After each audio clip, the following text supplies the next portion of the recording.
여러분들은 예수 그리스도를 구주로 영접하셨습니까? 설마 이 자리에 석가모니를 마음에 품고 오신 분들은 없으리라고 생각이 되어집니다. 예수 그리스도를 구주로 영접한 사람은 정체성이 바뀌었다는 사실을 아십니까? 신분이 바뀌었다는 것입니다. 정체성이 바뀌기 전 우리 모두는 예수님과 원수였고 어두움의 자녀였고 외인이었습니다. 언약 밖의 사람들이었다는 말씀입니다. 그러한 우리에게 하나님께서는 예수 그리스도를 보내주심으로 은혜를 입고 정체성을 바꾸어 주셨습니다. 예수님이 오시지 않았다면 우리의 정체성은 바뀌지 않을 것입니다. 정체성은 두 모습을 가질 수 없습니다. 두 얼굴을 가질 수 없다는 말씀입니다. 간첩이면서 대한민국 국민일 수 있습니까? 간첩은 대한민국 국민일 수 없습니다. 간첩은 대한민국을 위해 일하지 않고 북한을 위해 일하기 때문입니다. 대한민국 국민이 되고 싶으면 간첩은 자수하여 대한민국을 위해 살겠다는 결단과 함께 대한민국 법에 따라 살아야 합니다. 믿는 우리도 마찬가지죠. 하나님과 원수로 살면서 그리스도인이라고 말할 수 있겠습니까? 그리스도인은 그리스도를 위해 사는 사람입니다. 저와 여러분은 예수 그리스도의 십자가와 부활의 은혜로 그리스도인이 되었습니다. 예수 그리스도께서 주신 은혜로 그리스도인이 된 우리는 사명이 생겼습니다. 농부는 농사 짓는 사명이 있고, 어부는 고기 잡는 사명이 있고, 학생은 공부하는 사명이 있고, 그리스도인은 복음을 전하는 사명이 있습니다. 왜 우리는 이 사명을 감당해야 하는 것일까요? 어느 사업가가 집도 없이 거리를 방황하며 사는 사람을 긍휼히 여겨 사람을 시켜 외모를 단정하게 하고 근사하게 한 후에 100억을 딱 주면서 10억은 당신이 필요한 것에 사용하고 나머지 90억은 가난하고 연약한 사람들에게 나누어 희망을 갖게 하시오라고 하는 사명을 주었습니다. 그 사람은 너무 기뻐서 그렇게 하겠습니다. 예의를 갖추고 대답을 한 후에 100억을 모두 자기를 위해 다 썼다면 그 사람은 고마움을 모르는 사람이고 배은망덕한 사람일 것입니다. 저와 여러분들은 이 세상에서는 얻을 수 없는 은혜의 값으로 그리스도인이 되었습니다. 하나님의 은혜를 입어 그리스도인이 된 우리에게 주님은 받은 은혜를 혼자 독식하지 말고 이웃들에게 나누어 주라는 사명을 주셨습니다. 오늘 본문 15절 말씀 보시면 너희는 온 천하에 다니며 만민에게 복음을 전파하라, 이 사명을 주셨습니다. 여러분, 이 사명은 목사가 준 것이 아닙니다. 교회가 준 것도 아닙니다. 우리를 위해 십자가에 달려 돌아가신 예수 그리스도께서 주신 것입니다. 예수 그리스도께서 주신 사명은 제자들에게만 주신 것이기에 제자가 아닌 우리는 가만히 있어도 괜찮겠습니까? 그리스도인을 다른 말로 하면 예수님의 제자입니다. 예수님께서 제자들에게 주신 사명은 언제 주셨을까요? 예수님께서 부활하신 후에 주신 것입니다. 복음서는 모두 예외 없이 두 가지 사실을 전하면서 끝을 맺습니다.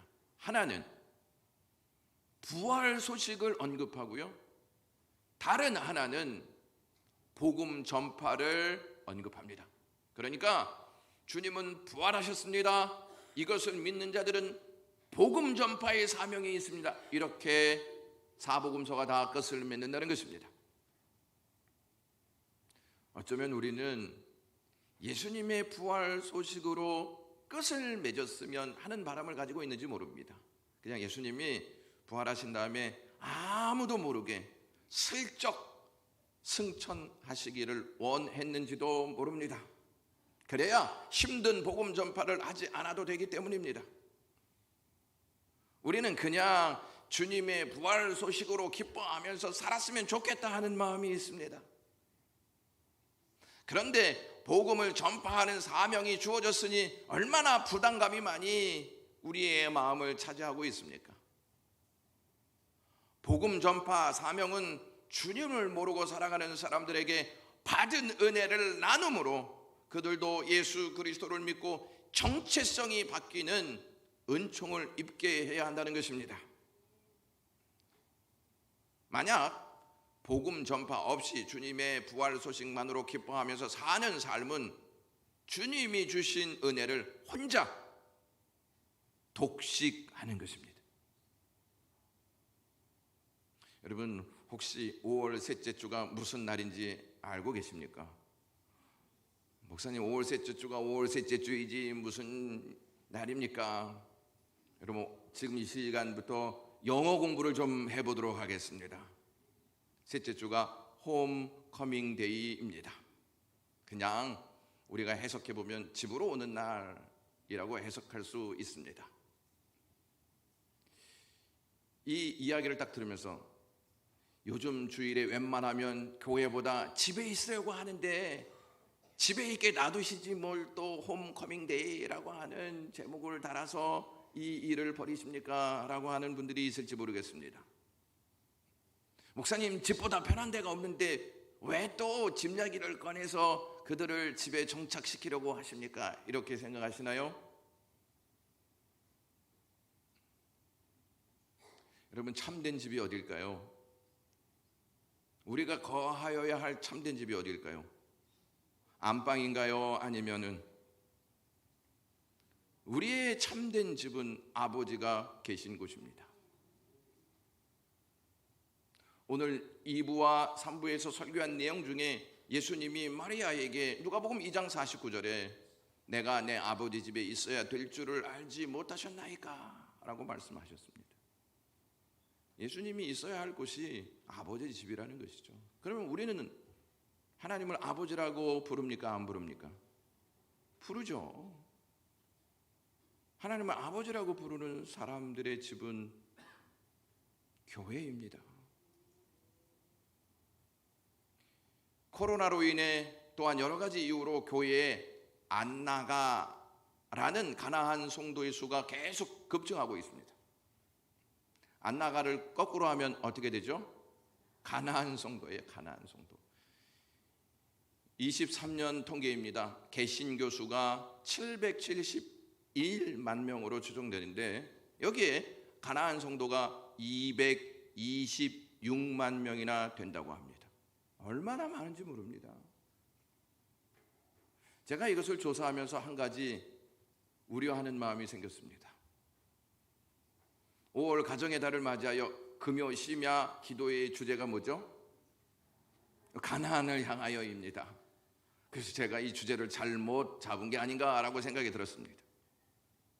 왜냐하면 지난 금요일에 출석한 분들이 그렇게 많지 않았기 때문입니다. 나 금요 심야 예배 안 나가, 이러한 마음에 나오지 않는 분들이 많이 있었습니다.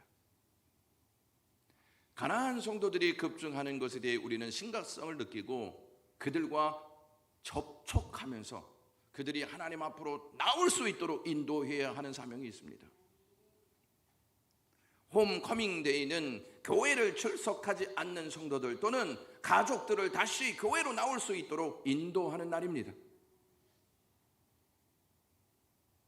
코로나 바이러스가 우리의 육신뿐만 아니라 우리의 영까지 영향을 끼쳐 사명을 감당하지 못하게 막고 있다는 현실을 아십니까?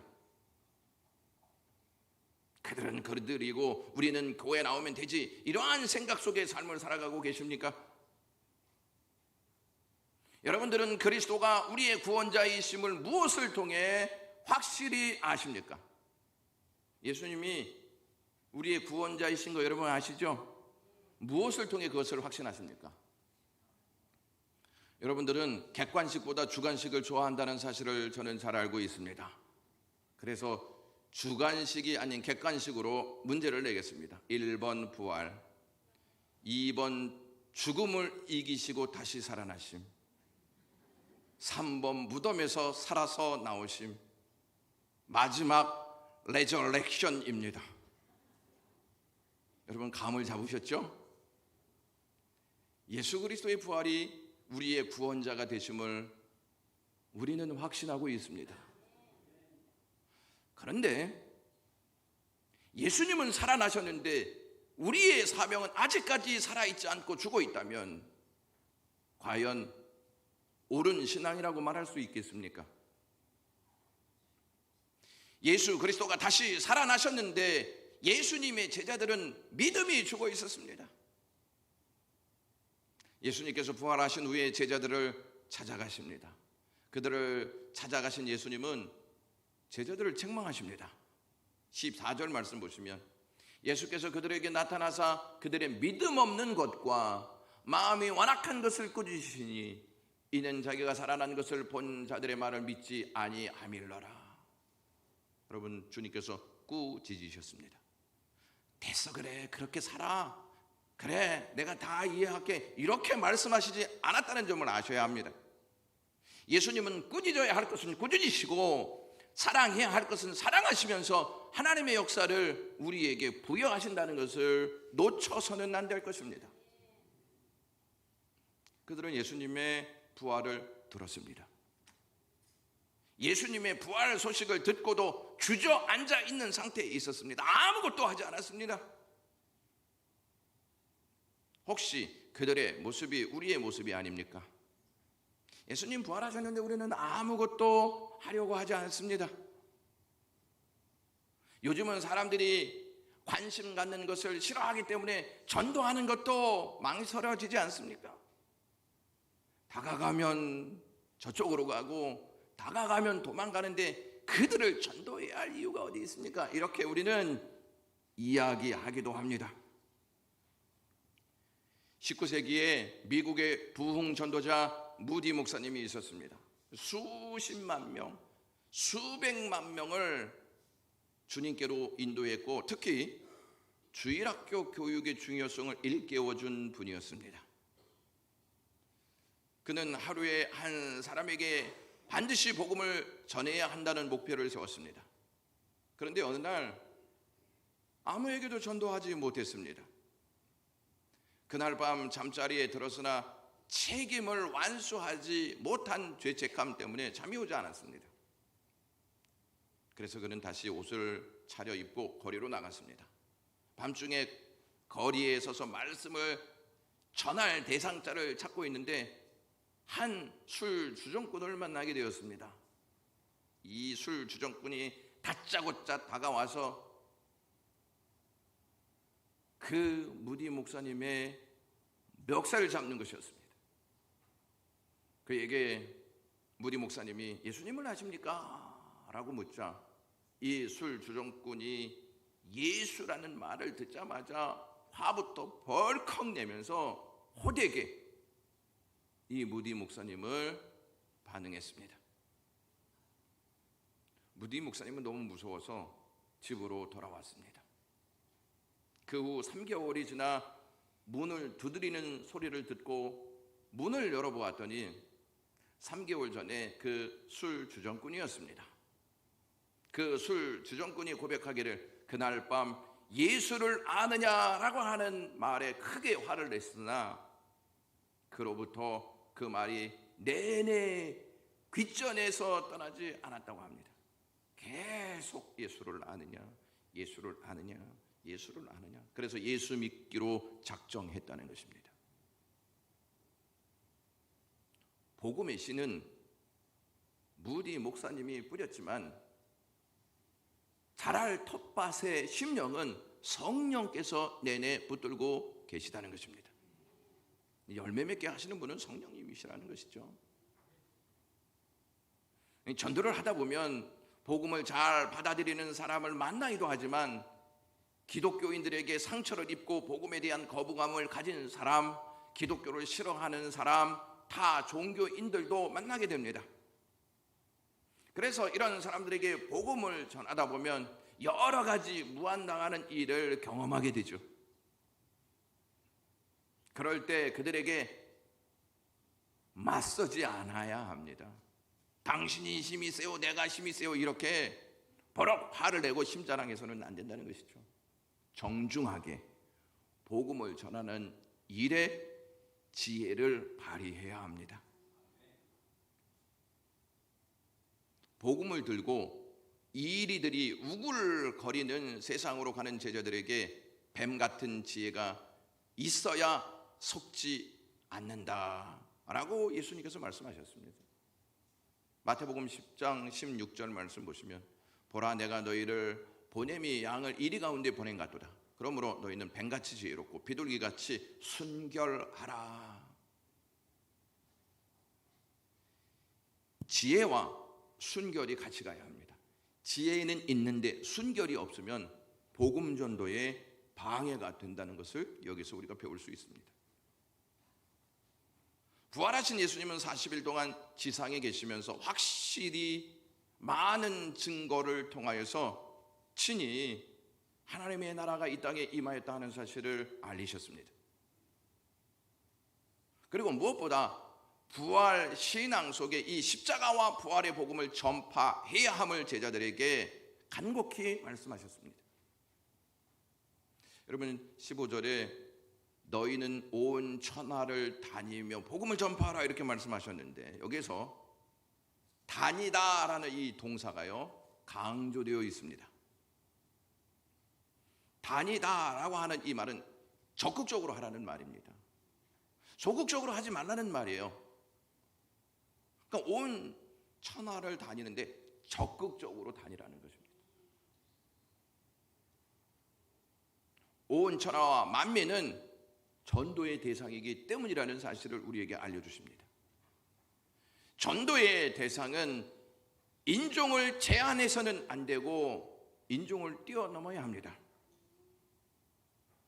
가리지 말고 모든 족속에게 가야 합니다. 복음을 잘 받아들이지 않을 것 같은 담배 피우는 사람, 술 먹는 사람, 연애하는 사람, 동석의 성향을 가지고 있는 사람, 술독에 빠져 있는 사람, 게임과 음란물에 중독되어 있는 사람, 세속적인 사람들에게까지 가서 복음을 증거해야 합니다. 가서 주님은 복음을 전파하라고 말하고 있습니다. 다시 말씀드립니다. 가서 복음을 전파하라는 것입니다. 왜? 그 복음은 살아있는 하나님의 능력이기 때문입니다. 여기서 전파라는 말이 preaching이라는 단어를 사용하고 있습니다. 설교할 때의 영어를 preaching이라고 proclaim이라고도 이야기하는데, 선포라는 말입니다. 선포.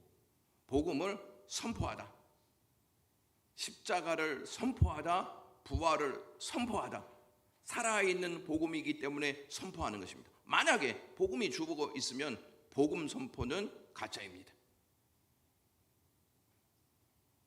듣든지 아니 듣든지 복음을 선포하는 것입니다.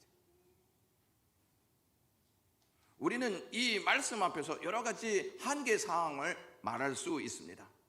아유, 제가 아직 준비가 잘 되어 있지 않습니다. 제가 먼저 먹고 살 도리를 마련한 후에 전도하겠습니다. 시간이 되면 하겠습니다. 형편이 되면 하겠습니다. 그러나 지금 하지 못하면 그런 기회, 그러한 형편은 영원히 오지 않을 수 있습니다. 오늘로 끝나버릴 수 있기 때문이죠. 어제 구역장 세미나에서 조영민 목사님이 사탄은 우리가 악한 일을 할 때 열정적으로 역사하기보다 선한 일을 할 때 열정적으로 역사한다고 말했습니다. 특히 우리가 복음을 전하려 할 때 사탄은 하지 못하도록 여러 가지 바쁜 일과 핑계거리를 삼게 한다는 것이죠. 여러분, 사탄은 우리에게 전도에 대해 아예 부정적인 생각으로 일관하게 만듭니다. 부정적인 것으로 생각하게 만듭니다. 에이, 요즘 같은 시대에 무슨 전도야? 아예 마귀는 그러한 생각을 교인들에게 주고 사람들에게 줘서 복음 전파를 하지 못하게 만든다는 것을 여러분 아시나요? 그렇게 해야 복음을 전파하지 않기 때문입니다. 여러분은 언제가 복음의 최적기라고 여기십니까? 언제? 지금입니다. 지금이라는 말이 있나요? 지금이라는 말이 있어도 지금. 롯데 껌은 있어도 지금은 없는 것 같은데, 지금이 복음을 전할 수 있는 최적기입니다. 지금 하지 않으면 나중에 할 수 없는 것이죠. 지금 안 하는데 어떻게 나중에 할 수 있습니까? 우리는 이 말씀이 아직 준비가 덜 된 불신 가운데 빠져 있어서 예수님의 책망을 받아야 하는 제자들에게 주신 말씀이라는 점을 주목하셔야 합니다. 아직 불신 가운데 있어 믿지 않는 제자들이었지 않습니까? 마음이 완악한 상태에 있었던 제자들이 책망받을 수밖에 없는 제자들에게 예수님께서 야, 온천하에 다니며 복음을 전파, 이 말씀을 주셨다는 거예요. 목사님, 우리 아직 준비 안 돼 있는데요. 제자들 아직 준비 안 돼 있는데 예수님께서 복음을 전파하라고 말씀하셨다는 점을 기억하셔야 한다는 것이죠. 우리는 자꾸 완벽할 때 전도하려고 합니다. 인간이 언제 완벽해질 수 있습니까? 인간은요, 완벽해질 수 있는 존재가 아닙니다. 완벽해서 전도하려고 하면 아무도 못합니다. 전도하는 사람은 부족하면 부족한 대로, 한 가지 은혜를 받았으면 한 가지 은혜를 받은 대로 전해야 하는 것입니다. 전하기만 하면 나머지는 성령께서 책임져 주실 줄로 믿습니다. 여러분, 홈커밍 데이를 나중에 했으면 좀 좋겠죠. 5월달이 아니라 6월달, 그러면 또 6월달 가면 목사님 7월달에 가서 하는 게 더 좋을 것 같습니다. 7월달에 가면 목사님 너무 더워가지고 8월달에 하죠. 8월달에 하면 목사님 행사가 너무 많아서 9월달에 했으면 좋겠습니다.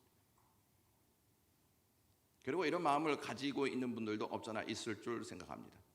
도대체 홈커밍 데이가 뭐야? 교회에서 영혼을 구원하는 일을 하자고 하면 관심을 갖고 어떻게 하면 함께 동역할 수 있을까를 생각해야 하지 않겠습니까? 다른 것도 아니고 영혼을 구원하는 일, 하나님 집으로 오게 하는 일에 함께 하자고 하는 이 내용을 준다면 함께 동참하는 것이 옳지 않습니까? 제가 이것을 시작한 이유가 있습니다. 제가 이것을 시작한 이유는 많은 사람이 오기를 바라는 마음보다 우리 모두가 그동안 놓치고 있었던 사명을 다시 시작하자는 목적하에서 하고자 하는 것입니다. 우리의 관심사는 예수님의 관심사가 되어야 할 줄로 믿습니다. 주님은 영혼 살리는 일, 영혼을 회복시키는 일에 관심을 갖고 있습니다. 그렇다면 우리 역시 영혼을 살리고 영혼을 회복하는 일에 관심을 가져야 하지 않겠습니까? 관심을 갖자 하는 것입니다. 경로당에 나아가서 그분들을 데려오라고 하는 것이 아니고 코로나 때 우리가 다 내려놓고 있었던 이 현실을 다시 하나님께서 주신 관심사로 나아가자 하는 목적하에서 이것을 실행한다는 점을 기억하셨으면 감사하겠습니다.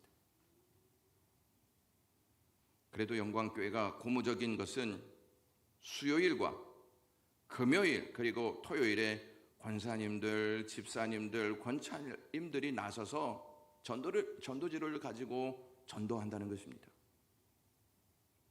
그것을 사명으로 알고 시간에 맞춰 나가서 전도하십니다.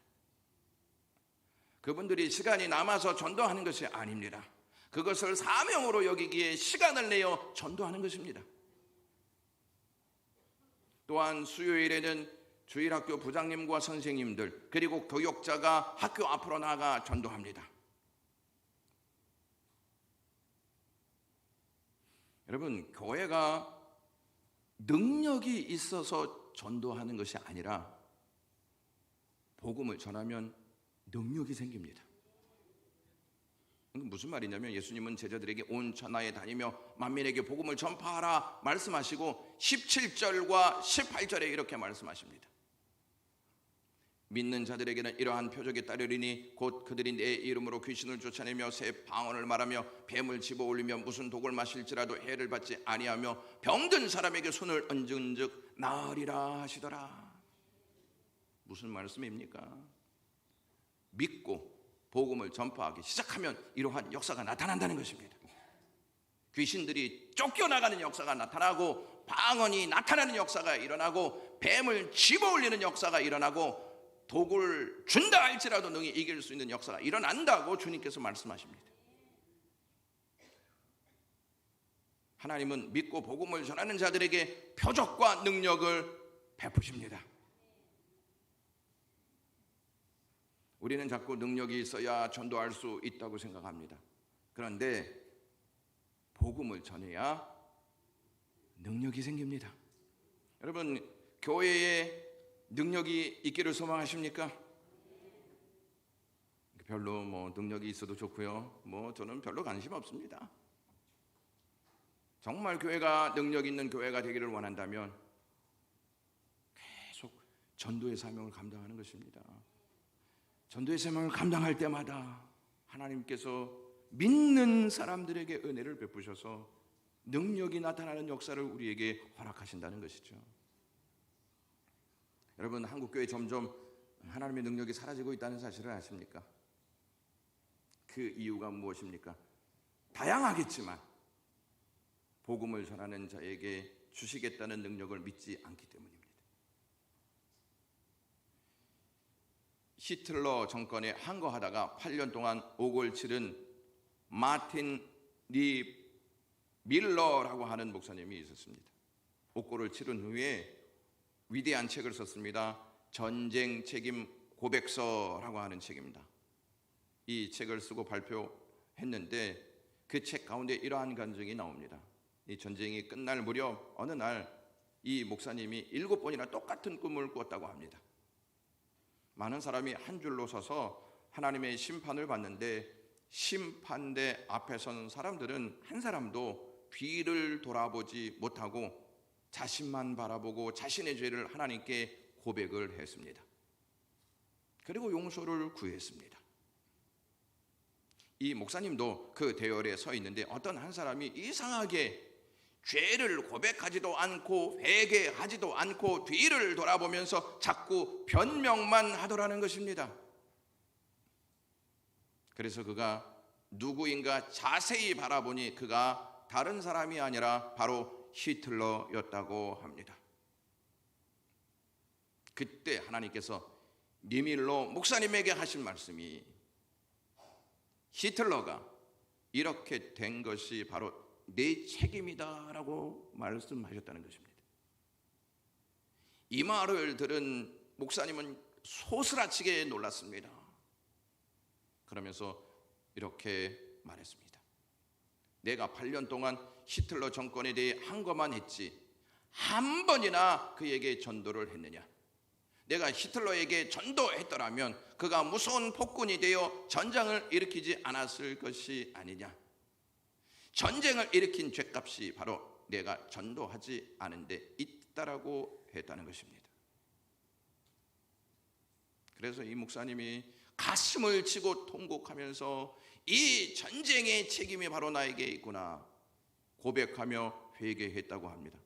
그래서 그 책 전쟁 책임 고백서를 썼던 것입니다.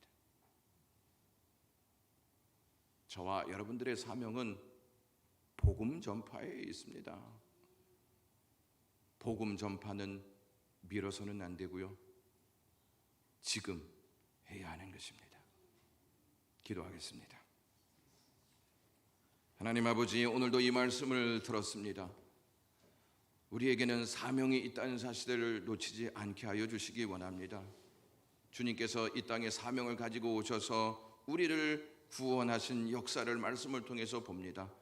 주님도 사명을 가지고 이 땅에 오셨고 주님이 우리를 구원하셔서 우리도 주님이 주신 사명을 가지고 복음을 전하는 자로 이 땅에서 살게 되었다는 사실을 간직하면서 사명 감당할 수 있게 하시옵소서. 모든 것 하나님께 맡겨오며 예수 그리스도의 이름으로 기도드리옵나이다. 아멘. 찬송가 520장 찬양하겠습니다.